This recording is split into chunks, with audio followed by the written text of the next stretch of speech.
Hello everyone, नमस्कार। जैसा कि लास्ट क्लास में हम लोगों ने बात की थी मिडाइवल हिस्ट्री ऑफ इंडिया, मध्य भारत का इतिहास के बारे में। आज यहाँ पे देखेंगे कि मुग़ल डायनेस्टी से रिलेटेड जो भी क्वेश्चन बनते हैं और हमारी एग्ज़ाम से रिलेवेंट जो भी बातें हैं वो यहाँ पे हम लोग डिस्कस करने जा रहे हैं। तो चलिए शुरू करते हैं। सबसे पहले यहाँ पे देखते हैं कि मुग़ल डायनेस्टी की जो स्थापना है वो की थी बाबर ने। बाबर ने लोधी को हरा दिया था और लोधी वंश का खात्मा करके मुग़ल डायनेस्टी की स्थापना करी। इनका जो बर्थ हुआ था वो हुआ था उज़्बेकिस्तान में। मैं केवल उन्हीं क्वेश्चनों की बात कर रहा हूँ जो एसएससी एग्ज़ाम में या तो पूछे गए या पूछे जाने के पूरे चांसेस हैं। इनका जो रूल का टाइम पीरियड रहता है वो रहता है 1526 से 1530। ओनली 4 ईयर इन्होंने रूल किया था। इसके दौरान ही 1526 में पानीपत का पहला युद्ध होता है जिसमें इन्होंने एक पद्धति का यूज़ किया था और उस पद्धति का नाम था तुगलुमा पद्धति। ठीक है, तुगलुमा पद्धति में होता ये था कि कुछ सैनिक एक साइड से अटैक करते थे और कुछ सैनिक दूसरी साइड से अटैक करते थे। सेकंड जो इन्होंने यूज़ की थी टेक्निक वो तोप खाना इनके पास था, तो तोप खाना भी इन्होंने यूज़ किया था पानीपत के पहले युद्ध में। इनके जो वॉरियर थे यानी इनके साथ जो योद्धा थे उनमें खास करके उस्ताद अली का नाम आता है और मुस्तफ़ा का नाम आता है, जो कि मुस्तफ़ा को तोपची भी बोला जाता था। ये तोपची का काम यहाँ पे करते थे। बाबर ने पानीपत पहले युद्ध के बाद में कलंदर की उपाधि धारण की थी। ठीक है, इसके अलावा हम लोग देखते हैं बाबर के बारे में, जिसमें उन्होंने एक युद्ध किया 1526 के टाइम पे खानवा का वार, और इस विजय के उपलक्ष्य में इन्होंने गाजी की उपाधि खुद को दी। ठीक है, नेक्स्ट हम लोग देखते हैं कि 1528 में युद्ध करते हैं चंदेरी का युद्ध, जो कि मैदिनी राय के अगेंस्ट करते हैं और ये भी जीत जाते हैं। थर्ड वार जो होता है वो होता है 1529 में और वो होता है घाघरा का वार। ठीक है, तो ये क्रम भी हमें याद रखना है, ये ऑर्डर भी हमें याद रखना है और टाइम पीरियड भी हमें याद रखना है। इन्होंने एक लैंड मेजरमेंट के लिए एक नई प्रथा चलाई थी जिसको बोला इन्होंने गज़ ए बाबरी। तो ये भी एग्ज़ाम में पूछा जा सकता है कि गज़ ए बाबरी की प्रथा जो है लैंड मेजरमेंट के लिए किसने स्टार्ट की थी, तो वो है बाबर ने। इन्होंने ऑटोबायोग्राफी लिखी, अपनी आत्मकथा लिखी जिसका नाम था बाबरनामा। वो भी एक तुर्की लैंग्वेज में लिखी हुई थी। आप देखेंगे कि या तो जो मुग़ल साम्राज्य के ग्रंथ है या कोई भी आत्मकथा है या तो वो तुर्की में लिखी मिलेगी या फिर फारसी में मिलेगी, लेकिन जो ऑफिशियल लैंग्वेज है वो है फारसी। ठीक है, ना कि तुर्की लैंग्वेज। नेक्स्ट रूलर जो आता है वो आता है हुमायूं। हुमायूं का टाइम पीरियड जो रहता है वो रहता है 1530 से 1540 और फिर अगेन आता है 1555 से 1556। 2 बार उन्होंने यहाँ पे शासन किया। 1533 में उन्होंने जो किया वो दीन पनाह की स्थापना करी दिल्ली में। दीन पनाह एक ऐसा भवन था जो जिसका कुछ हिस्सा लाइब्रेरी भी था और वो कम्प्लीटली लकड़ी से बना हुआ था। ठीक है, क्या दीन पनाह। नेक्स्ट 1539 में उन्होंने एक वार किया चौसा का वार, जो कि शेरखा के अगेंस्ट था और वो शेरखा जीत जाते हैं। और 1540 में बिलग्राम का युद्ध हुआ। हुमायूं फिर अगेन लॉस्ट कर जाते हैं शेरशाह के साथ ही, और 1540 में उन्होंने यहाँ पे अपनी सत्ता छोड़ दी। अगेन वो 1555 में आते हैं, दिल्ली में रूल करते हैं। ठीक है, उसके बाद में देखते हैं कि हुमायूं के बारे में और कौन कौन सी बातें हैं। तो यहाँ पे 1556 में दीन पनाहर की जो स्टेयर्स हैं जो कि उन्होंने खुद ने बनाया था, लकड़ी का जो भवन था उसी की स्टेयर से गिर के इनकी डेथ हो जाती है और हुमायूं की कहानी ख़त्म हो जाती है। यहाँ पे एक पॉइंट और लिखने कि लेनपुल जो है वो जीवन भर, लेनपुल ने एक स्टेटमेंट दिया था। लेनपुल नाम का इंसान है, उन्होंने स्टेटमेंट दिया था कि हुमायूं एक ऐसा इंसान है जो जीवन भर लड़खड़ाता रहा और लड़खड़ाते हुए ही उनकी डेथ हो गई। ये किसका स्टेटमेंट है? ये स्टेटमेंट है लेनपुल का। बस इतनी बातें जो हैं हमें हुमायूं के बारे में और बाबर के बारे में याद रखनी है, हमारा काम हो जाएगा। नेक्स्ट रूलर जो आता है शेरशाह सूरी। शेरशाह सूरी का टाइम पीरियड रहता है हुमायूं के बाद में 1540 से 1545 तक। इनका जो बचपन का नाम था वो था फरीद।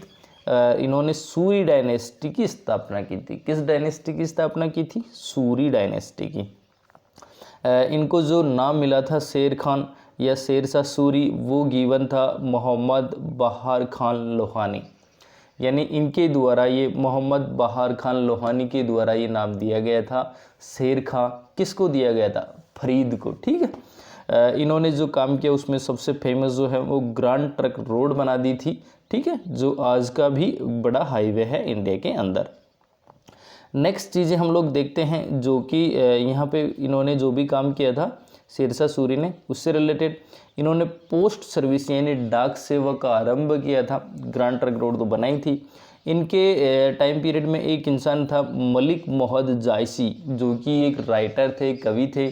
इन्होंने एक ग्रंथ लिखा पद्मावत, जो कि रानी पद्मावती की कहानी पर बेस्ड है। ठीक है, ये आपने मूवी भी देखी होगी पद्मावत।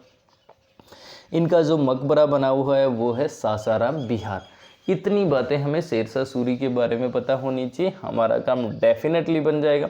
इससे बाहर क्वेश्चन जाने के चांस बहुत बहुत कम रहते हैं। ठीक है, नेक्स्ट हम लोग देखते हैं अकबर के बारे में। अकबर का टाइम पीरियड जो रहता है वो रहता है, इनका जो बर्थ होता है सबसे पहले, ये डेट आपको याद रखनी है, 15 अक्टूबर 1542।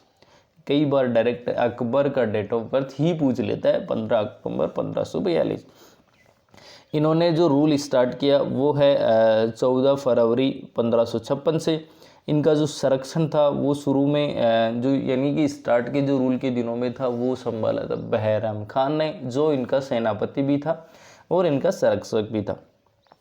1556 में पानीपत का द्वितीय युद्ध हो जाता है हेमू के साथ और अकबर इसमें विन कर जाते हैं। ठीक है, 1562 में इन्होंने दास प्रथा को समाप्त कर दिया। नेक्स्ट पॉइंट्स जो बनते हैं अकबर से रिलेटेड हमें याद रखने के लिए वो है 1563 में इन्होंने तीर्थ यात्रा पर से जो टैक्स था वो हटा दिया। 1554 में जजिया कर हटा दिया गया और 1576 में हुआ था ये जो युद्ध, हल्दी घाटी का युद्ध हुआ था महाराणा प्रताप के साथ, और उसमें महाराणा प्रताप की हार हो गई थी, अकबर की जीत हो गई थी। 1580 में 10 हाला सिस्टम लगा दिया था, यानी कि 10 साल से रिलेटेड ये कोई सिस्टम था जिसमें एवरी 10 ईयर एक उन्होंने प्रोग्राम बनाया था, 10 साला सिस्टम। तो ये सारे क्रोनोलॉजिक ऑर्डर जो मैंने यहाँ पे लिस्ट आउट करें वो आपको डेफिनेटली याद रखना है भाई, एग्ज़ाम में अकबर से रिलेटेड आने के चांसेस बहुत ज़्यादा रहते हैं। ठीक है, तो ये यहाँ पे आप लोग अपने शॉर्ट नोट्स में ऐड रखेंगे। नेक्स्ट जो चीज़ अकबर के टाइम में हुई वो हुई 1582 में दीन ए इलाही, इसकी स्थापना की। ओनली हिंदू ऐसा एक बीरबल एक इंसान ऐसा था जिन्होंने दीन ए इलाही को स्वीकार किया था। ठीक है, दीन ए इलाही की स्थापना कब करी? 1582 में, और एकमात्र पहला और आखिरी हिंदू कौन था? बीरबल, जिन्होंने दीन ए इलाही को एक्सेप्ट किया था। ठीक है, 1602 में इन्होंने बुलंद दरवाज़ा बनाया। ये चिश्ती संप्रदाय से रिलेशन रखते थे और इन्होंने एक सिस्टम चलाया, मनसबदारी सिस्टम। भाई इसको आप स्टार मार्क करके रखें कि मनसबदारी सिस्टम किसने स्टार्ट किया था? तो वो किया था अकबर ने।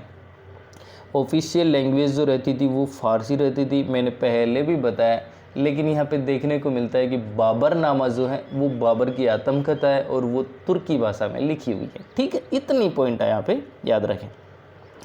नेक्स्ट देखते हैं कि अकबर के टाइम पीरियड में ही कुछ काम और हुए हैं जिनको भी यहाँ पे हम लोग देख लेते हैं। महाभारत का फारसी में अनुवाद किया गया, जो कि महाभारत यहाँ पे हिंदुओं की या भारत की ग्रंथ है उसको फारसी में ट्रांसफ़र किया गया या अनुवाद किया गया और उसको कहा गया रज़मनामा। ये भी आप स्टार मार्क करके रहे। अकबर से रिलेटेड तो आप एक भी पॉइंट स्किप ना करें, यही मेरा सजेशन है। उसके बाद में ये रज़मनामा में इन्होंने कन्वर्ट किया था या अनुवाद जिसने किया था वो है बंदायूनी और अब्दुल कादिर, इनका अहम योगदान रहा था इसको अनुवाद करने में। ठीक है, महाभारत से फारसी में कन्वर्ट करने के बाद इसका नाम हो गया रज़मनामा।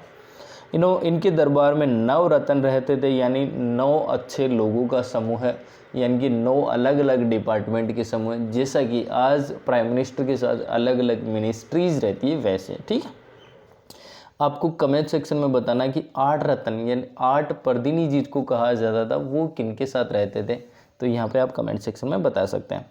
इन्होंने जो और काम किए उनमें रेड फोर्ट आगरा में जो है वो ज़्यादा इम्पोर्टेंट है।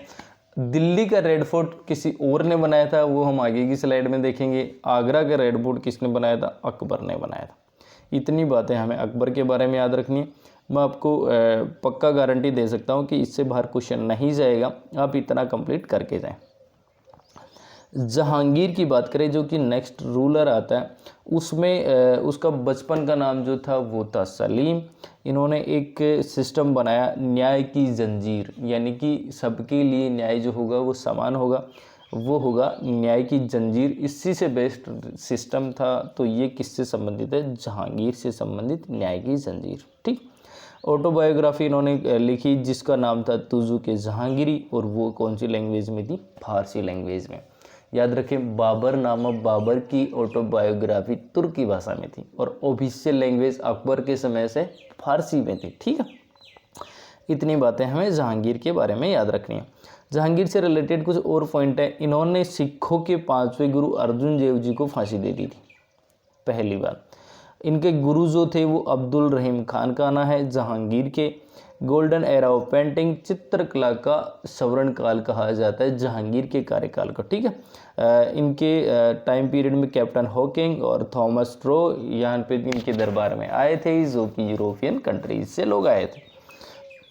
इनका जो मकबरा है वो है लाहौर में, और ये बनवाया गया था नूरजहाँ जो इनकी पत्नी थी। अस्मत बेगम जो नूरजहाँ की माँ थी, और ये इत्र बनाने के लिए बड़ी फेमस थी। ठीक है, तो ये भी आप याद रखें कि नूरजहाँ कौन, अस्मत बेगम कौन थी, और मकबरा कहाँ पे है? लाहौर में। इससे पहले एक मकबरे से रिलेटेड क्वेश्चन आया, शेरशाह सूरी का मकबरा कहाँ है? सासाराम बिहार में। और यहाँ पे जहांगीर का मकबरा कहाँ पे? लाहौर में। ठीक है, और नूरजहाँ द्वारा बनवाया गया था। नेक्स्ट हम देखते हैं शाहजहाँ। शाहजहाँ के जो बचपन का नाम था वो था खुर्रम, और इन्होंने ताजमहल बनवाया जो कि अपनी बेगम मुमताज़ की याद में बनवाया गया। इनका एक पिकॉक थ्रोन का क्वेश्चन आ सकता है, यानी कि जो मोर्स जी आकृति में जैसा इन्होंने अपना आसन बना रखा था उसको बोलते हैं पिकॉक थ्रोन, यानी मयूरासन, जिसमें जो है कोहिनूर का हीरा भी जड़ा हुआ था। ठीक है, याद रखिए कोहिनूर का हीरा जो है आज ब्रिटिश रानी की जो केप है उसमें या मुकुट है उसमें जड़ा हुआ है। और इंडिया में लास्ट जो पंजाबी रूलर रहा है पंजाब के क्षेत्र में महाराजा रणजीत सिंह जी, उनके पास लास्ट में ये रहा था। ठीक, नेक्स्ट यहाँ पे देखते हैं कि जो शाहजहाँ का टाइम पीरियड है वो गोल्डन एरा ऑफ आर्किटेक्चर, स्थापत्य कला का गोल्डन एरा रहा है। पेंटिंग का गोल्डन एरा जहांगीर है, जबकि आर्किटेक्चर का गोल्डन एरा शाहजहाँ है। ठीक, रेड फोर्ट दिल्ली बनाया इन्होंने। रेड फोर्ट आगरा जो बनाया था वो अकबर ने बनाया था, और दिल्ली का लाल किला जो है वो बनाया था शाहजहाँ ने। इतनी बातें हमें इनके बारे में याद रखनी है शाहजहाँ से रिलेटेड। इनके टाइम पीरियड में कुछ पेंटर्स हैं, उनके नाम है मोहम्मद फ़कीर और मीर हासिम। ये भी एग्ज़ाम में पूछे गए हैं एक बार, तो आप इनको भी ज़रूर याद रखें। इनके समय से ही कैपिटल दिल्ली आई थी, उससे पहले कैपिटल लाहौर थी। सबसे पहले राजधानी को दिल्ली किसने बनाया, किस मुग़ल सम्राट ने बनाया था? तो वो था, किस मुग़ल बादशाह ने बनाया था? वो था शाहजहाँ। ठीक, इनका सन जो था, एक पुत्र इनके दारा सिको था। पुत्र तो कई सारे थे, लेकिन एक ही है जो एग्ज़ाम में बार बार पूछा जाता रहा है कि दारा सिको किसका पुत्र था। इसी से रिलेटेड इधर उधर के क्वेश्चन पूछ लेगा कि दारा सिको के बारे में छोटी मोटी बात और भी कुछ। ठीक, नेक्स्ट जो रूलर आता है वो आता है औरंगज़ेब। औरंगज़ेब का टाइम पीरियड जो रहता है वो 1650 से 1707 तक रहता है। इनको जिंदा पीर भी कहा जाता था। इन्होंने एक सिस्टम बनाया झरोका दर्शन। ठीक है, और नेरोज फेस्टिवल को मनाने की इन्होंने प्रथा शुरू की।